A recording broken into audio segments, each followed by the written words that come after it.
কোনো একটি সেন্টেন্সে কখন প্রশ্নবোধক চিহ্ন বসে?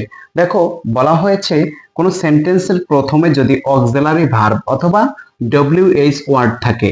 যদি কোনো সেন্টেন্সের অক্সিলারি ভার্ব অথবা কি ডব্লিউএইচ ওয়ার্ড দ্বারা কোনো সেন্টেন্স আরম্ভ হলে, অক্সিলারি ভার্ব অথবা কি ডব্লিউএইচ ওয়ার্ড দ্বারা যদি কোনো সেন্টেন্স আরম্ভ হয়, উক্ত সেন্টেন্সের শেষে আমরা প্রশ্নবোধক চিহ্ন ব্যবহার করব।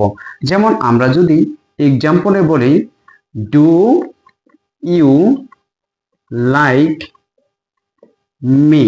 এখানে দেখো, ডু ইউ লাইক মি এই সেন্টেন্সের শুরুতে ডু আছে। আমরা জানি auxiliary verb do, does, did, have, has, had এগুলো হচ্ছে অক্সিলারি ভার্ব। আর অক্সিলারি ভার্ব এবং ডব্লিউএইচ ওয়ার্ড যে কোনো একটি দ্বারা যদি সেন্টেন্স আরম্ভ হয়, উক্ত সেন্টেন্সের শেষে আমরা মাস্ট বি প্রশ্নবোধক চিহ্ন ব্যবহার করব।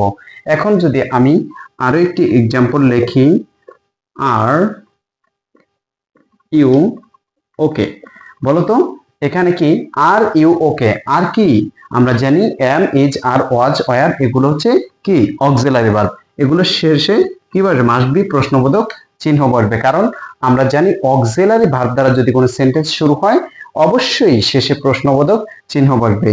যদি আমরা আরো একটি এক্সাম্পল লিখি, আমরা যদি আরো একটি এক্সাম্পল করি যে what is your name. What is your name, দেখো তো কি আছে হোয়াট। আমরা জানি হোয়াট একটি ডব্লিউএইচ ওয়ার্ড, কারণ হাউ, হোয়াট, হুইজ, হোয়ার এগুলো হচ্ছে ডব্লিউএইচ ওয়ার্ড। আর ডব্লিউএইচ ওয়ার্ড দ্বারা যদি কোনো সেন্টেন্স আরম্ভ হয়, শেষে মাস্ট বি তুমি কি বসাবা? প্রশ্নবোধক চিহ্ন বসাবা। তারপরে যদি আমরা যদি বলি